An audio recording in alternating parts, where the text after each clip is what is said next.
Hey class, so I am standing here in front of the Habersham County Courthouse. As you can see over here, this is where you would come if you had to go to court, even as a juvenile.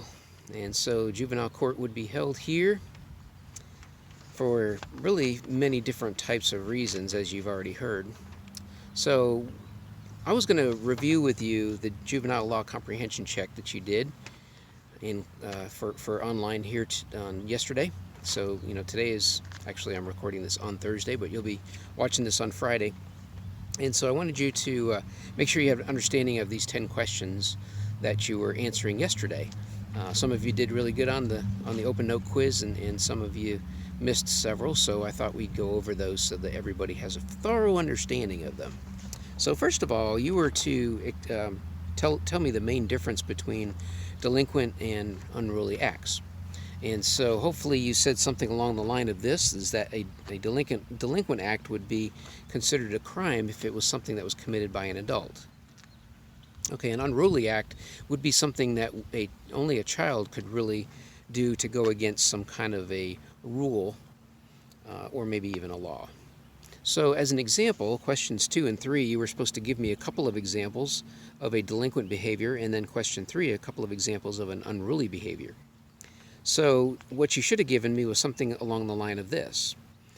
Possession of drugs, theft, assault, rape, or murder, or any of the 7 delinquent acts or the 7 deadly sins would also be considered delinquent behavior.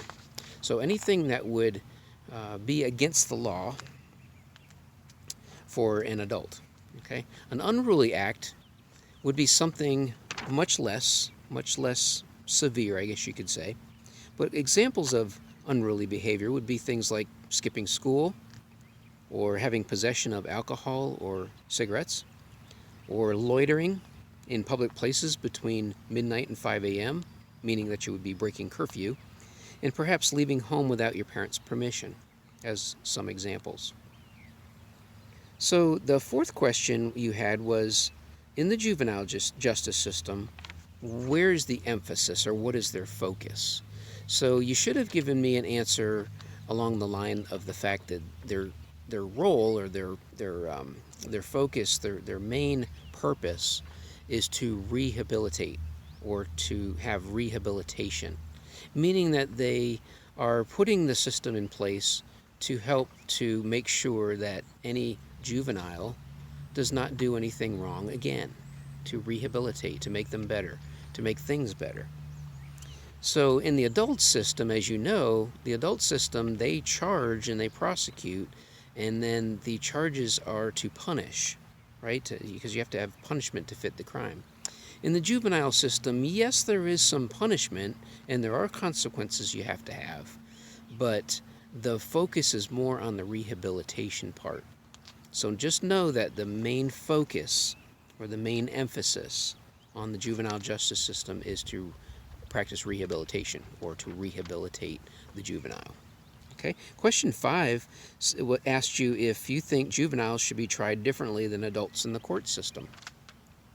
And so, that's a question that you could have answered yes or no to. It was really a question about your opinion, so I'm not going to really give you an answer on that one, because you could think differently. Some of you did say some yes, and some of you did say no for many different reasons. But anyway, we'll just move on to number 6. I gave that to everybody if you just answered that question with a yes or no and gave me an explanation. Question 6 said, when can a juvenile be tried as an adult? And so if you were watching the lecture and you looked over the notes, and even in the yellow book, it does tell you that the fact that they have to commit the 7 delinquent behaviors in order to got the police showing up here, in order to be tried as an adult. Also, if you're 17. Okay.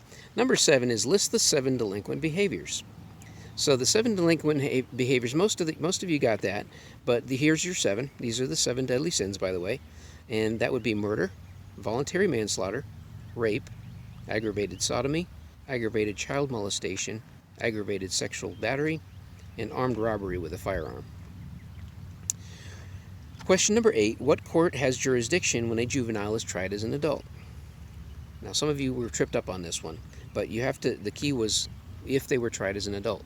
So the way the system works is, if, for instance, they were to commit one of the 7 deadly behaviors. So let's say a juvenile murders somebody. They don't get tried in the juvenile system. The juvenile system will send it up to the Superior Court.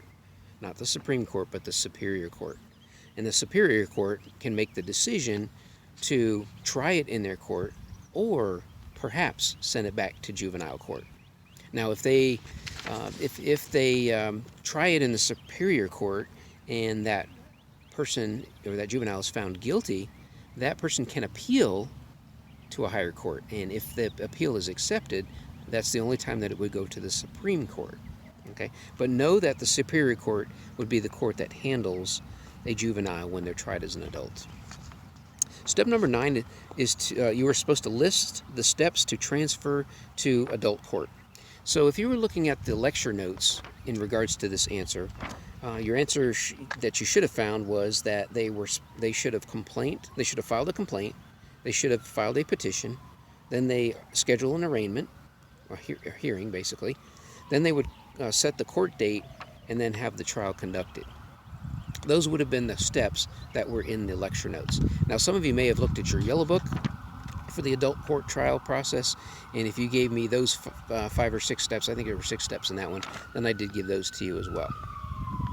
Finally, number 10, the last one, is what would happen to a juvenile when a guilty verdict is handed down?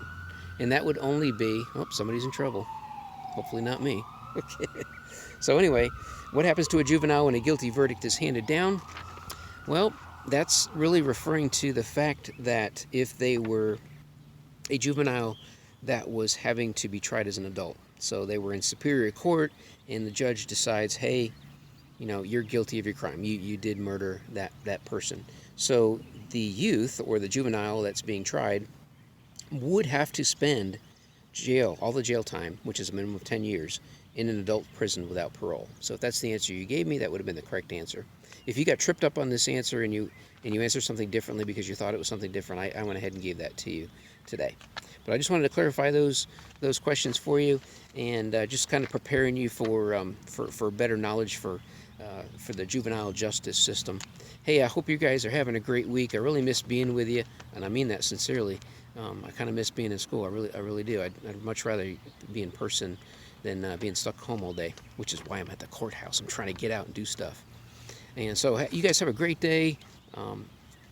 If you need anything, as always, make sure that you reach out to me. You know, you can reach me so many different ways. You can email me at cwatson@havershamschools.com. You can send a private message through Google Classroom. You can send a public message through Google Classroom. You could send me a Remind message if you're set up with Remind, which I hope you all are at this point. I don't think all of you are. All right, and so just know that I'm here for you.